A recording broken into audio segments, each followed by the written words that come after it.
दोस्तों फिनलैंड का residence permit 485 euro है और सिर्फ 2 हफ्ते का टाइम है। ये फिनलैंड की ऑफिशियल वेबसाइट है। सेम टू सेम कनाडा और पुर्तगाल की तरह इसका मॉडल है। बहुत सारे प्रोग्राम है इसमें, जिसको हम डिस्कस करने वाले हैं वो फिनलैंड का रेजिडेंस परमिट है, जो आपको घर बैठे सिर्फ 14 दिन में 485 यूरो में मिल सकता है।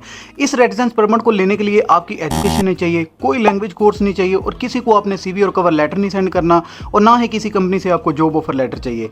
अब आपके माइंड में सवाल पैदा हो रहा होगा कि अगर ये सारी चीज़ें नहीं चाहिए तो फिनलैंड का रेजिडेंस परमिट हमें मिलेगा कैसे। तो एक चीज मैं आपकी क्लियर कर दूं, ये रेजिडेंस परमिट जो आपको 2 हफ्तों में फिनलैंड दे रहा है और जिसकी फीस 485 यूरो है, ये residence permit basically work base और बिजनेस बेस है। यानी अगर आप फिनलैंड में कोई बिजनेस करना चाहते हैं या फिर आपने अभी अभी कोई नई कंपनी खोली है इंडिया, पाकिस्तान, बांग्लादेश या फिर गल्फ कंट्री में, तो आप इस कंपनी की ग्रोथ के लिए फिनलैंड में मूव होना चाहते हैं, अपनी कंपनी को एक्सपेंड करना चाहते हैं, या फिर अगर आपके पास कंपनी नहीं है, आपके पास किसी बिजनेस का बहुत अच्छा आइडिया है, तो आप फिनलैंड का रेजिडेंस परमिट लेकर आसानी से मूव हो सकते हैं। एक चीज आपकी क्लियर होगी कि फिनलैंड का रेजिडेंस परमिट क्यों मिलेगा। अब दूसरी चीज मैं आपकी क्लियर कर दूं, इस रेजिडेंस परमिट का तल्लक पैसों से बिल्कुल भी नहीं है। आप सोच रहे होंगे कि कंपनी खोलेंगे कैसे, इतने पैसे कहां से लेके आएंगे, या फिर आप रिक्वायरमेंट्स को भी मीट नहीं कर पाएंगे, तो इस बात को आप छोड़ दो। कंपनी आपने फिनलैंड रेजिडेंस परमिट मिलने के बाद वहां जाकर स्टार्ट करनी है। अब पैसों से तो इसका तल्लक नहीं है इस रेजिडेंस परमिट का, तो जो तल्लक है वो आपकी सोच, आपके आइडिया, आपकी प्लानिंग, आपकी प्रॉपर डॉक्यूमेंटेशन का है। मैंने लास्ट वीडियो में फिनलैंड के रेजिडेंस परमिट की कंप्लीट डिटेल आपसे शेयर की थी। मुझे अगेन फील हुआ कि मुझे आपको अच्छे से ना दोबारा इसको बताना चाहिए ताकि आप इसे फ़ायदा उठा सके। अब इस रेजिडेंस परमिट को आपने अप्लाई ऑनलाइन ही करना है, मगर यहाँ पर 2 चीज़ें हैं जो आपकी समझ में आ गया तो आप इसे पिक कर जाएंगे। पहला, बिजनेस आइडिया, जिसे फिनलैंड गवर्नमेंट ने स्टार्टअप इंटरप्रेन्योर का नाम दिया है, यानी ये वाला प्रोग्राम जिसकी हम बात करने वाले हैं। और दूसरा, रेजिडेंस परमिट। अब रेजिडेंस परमिट तो तब भी मिलेगा ना अगर हम कोई कंपनी खोलना चाहते हैं, या फिर हम अपने आइडिया को जमाना चाहते हैं, या फिर आप आसान जुबान में ऐसा कह लें कंपनी है या नहीं है, हम इसका चांस लेना चाहते हैं, अपनी फैमिली को सपोर्ट करना चाहते हैं। तो मेरा भाई, इस रेजिडेंस परमिट को लेने के लिए 3 चीजें हैं जिन्हें आपको फॉलो करना है, जिन्हें लेकर चलना है। नंबर 1 है एलिजिबिलिटी क्राइटेरिया, जो बहुत ज्यादा आसान है, वो भी मैं आपको समझाता हूँ, ठीक है। और नंबर 2 है पॉजिटिव एलिजिबिलिटी स्टेटमेंट, जो आपने ऑनलाइन ही सबमिट करवा कर फिनलैंड गवर्नमेंट से लेनी है, यानी गवर्नमेंट आपके आइडिया, आपकी कंपनी को अप्रूव करे। और मैं आपको स्क्रीन पर भी दिखाऊंगा पॉजिटिव एलिजिबिलिटी स्टेटमेंट कैसे लेनी है। और तीसरा स्टेप है रेजिडेंस परमिट का, जो मेन चीज है, इसे भी आपने ऑनलाइन ही अप्लाई करना है। और इस रेजिडेंस परमिट से पहले 2 चीजें हैं, क्लियर कर लें। एक जो है एलिजिबिलिटी क्राइटेरिया, दूसरा है पॉजिटिव एलिजिबिलिटी स्टेटमेंट। तो सबसे पहले हम इस रेजिडेंस परमिट का एलिजिबिलिटी क्राइटेरिया देख लेते हैं, जो कि बहुत ही ज़्यादा आसान है। लिंक मैं डिस्क्रिप्शन में दे दूंगा, आप इसे खुद भी चेकआउट कर लीजिएगा। और आगे बढ़ने से पहले हम अपनी लास्ट वीडियो के कमेंट विनर को देख लेते हैं। ये मेरे भाई हैं जो कमेंट विनर आए हैं, इनको हम फ्री CV और कवर लेटर बना कर देंगे। अगर आपको भी कमेंट विनर बनना है तो आप इस वीडियो को लाइक, सब्सक्राइब और कमेंट लाजमी कीजिएगा। हो सकता है कि अगली बारी आपकी हो। इसके अलावा अगर आपको CV की पेड सर्विस चाहिए तो वो भी हमसे ले सकते हैं। चलते हैं अपनी स्क्रीन पर। तो सबसे पहला एलिजिबिलिटी क्राइटेरिया एक टीम का जो कम से कम 2 लोगों की हो, यानी आप, आपका दोस्त, आपका कजन या फिर कोई भी रिश्तेदार हो सकता है, जिसे आप साथ मिला लें। इसका फायदा, अगर आपके पास एजुकेशन या फिर स्किल की कमी है और दूसरे के पास है तो आप उसे साथ मिला लें। अगर आपके पैसे नहीं है आपके पास और दूसरे के पास पैसे हैं, आपके पास आइडिया है, तो आप एक टीम बना सकते हैं, यानी आप पार्टनर बन सकते हैं। लेकिन यहाँ पर सबसे अच्छी बात यह है कि फिनलैंड गवर्नमेंट इसे पार्टनर नहीं, एक टीम का नाम देती है। नेक्स्ट है रिसोर्सेज, यानी आपके पास फंडिंग कितनी है। और इस एलिजिबिलिटी क्राइटेरिया के लिए 1000 यूरो आपके पास पर मंथ का होना चाहिए। और अगर हम 12 मंथ का हिसाब लगाएं तो आपके पास 12000 यूरो होने चाहिए, जो आपने डॉक्यूमेंट में प्रूव करने हैं, ना कि आपने लेके उनके सामने आना है, ठीक है। और नेक्स्ट है बिजनेस प्लान, कि आप क्या बिजनेस करना चाहते हैं, कितनी लागत है, क्या नफा नुकसान है।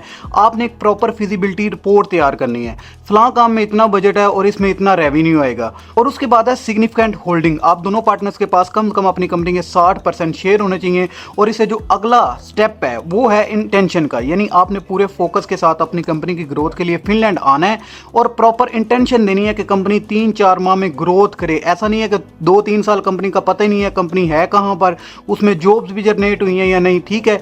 और next eligibility criteria working full time, यानी आप अपनी कंपनी को फुल टाइम देंगे। यानी अगर आपकी कंपनी को सुबह 8 बजे से लेकर शाम 5 बजे तक टाइम देने की जरूरत है तो आपने लाजमी देना है। इसके बाद आज़ादी है, आप जहां चाहे मर्जी काम करें, गवर्नमेंट ने आपको खुली आज़ादी दी हुई है। फिनलैंड गवर्नमेंट को कोई इतराज नहीं है, इतनी फ्लेक्सिबिलिटी है इस रेजिडेंस परमिट में। आपको एलिजिबिलिटी क्राइटेरिया आपने देख लिया। अब इस रेजिडेंस परमिट तक पहुंचने के लिए हमें गवर्नमेंट से एक डॉक्यूमेंट चाहिए जिसे पॉजिटिव एलिजिबिलिटी स्टेटमेंट कहते हैं, यानी हम स्टेप 2 की तरफ आ गए हैं।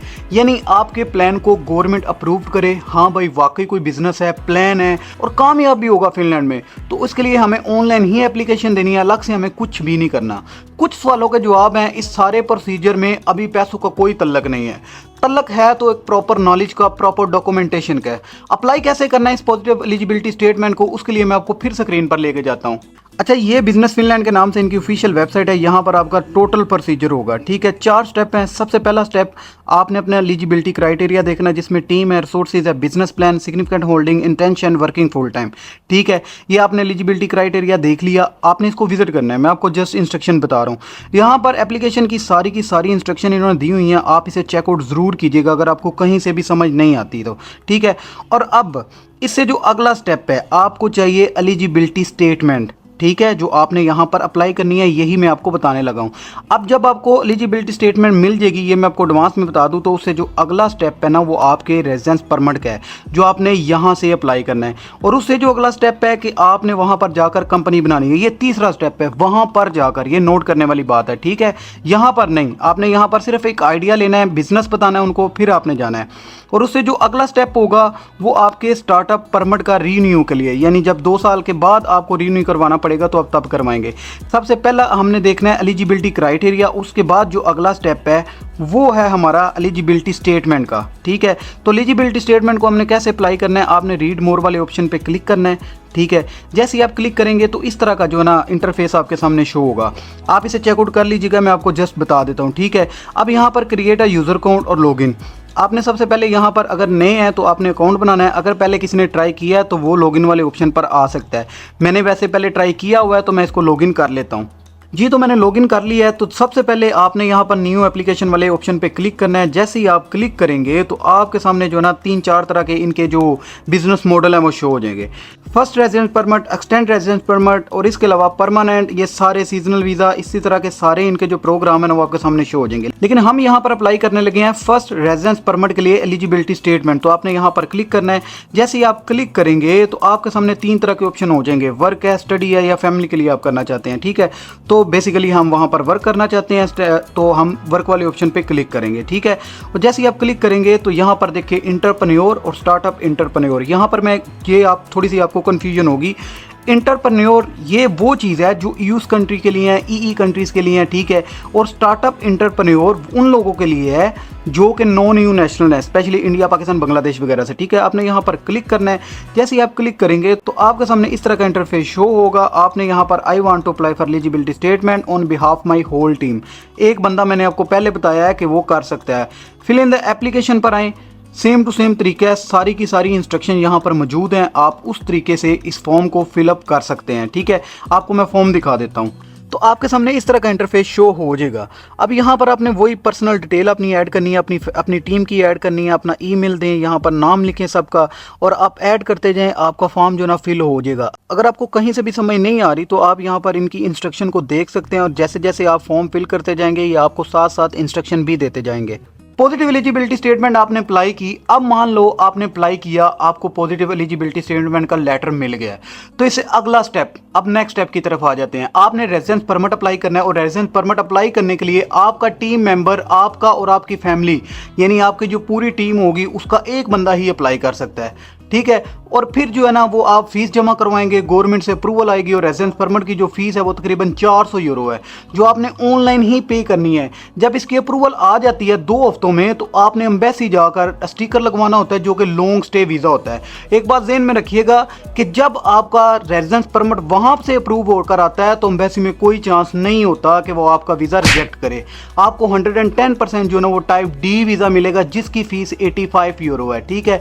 कुल मिला के अगर फीस की बात करें तो 485 यूरो बनते हैं। और इसका भी पूरा तरीका ऑनलाइन गवर्नमेंट की ऑफिशियल वेबसाइट पर मौजूद है, आप इसे भी जरूर चेकआउट कर लीजिएगा। इसके लिए सबसे जरूरी एक चीज ये है कि अगर आपको समझ नहीं आ रही तो आप इस वेबसाइट पर हेल्प डेस्क की भी हेल्प ले सकते हैं, इनको ईमेल कर सकते हैं, इनसे पूछ सकते हैं और अच्छे बिजनेस प्लानर कंसल्टेंट से भी हेल्प ले सकते हैं। और अगर आप किसी फिनलैंड में एजेंसी की मदद लेना चाहते हैं तो आप उनकी भी मदद ले सकते हैं, क्योंकि सारी की सारी इंस्ट्रक्शन इन्होंने खुद ही दी हुई हैं। इस वजह से मैं आपको कहूँगा कि आप खुद ही अप्लाई करें।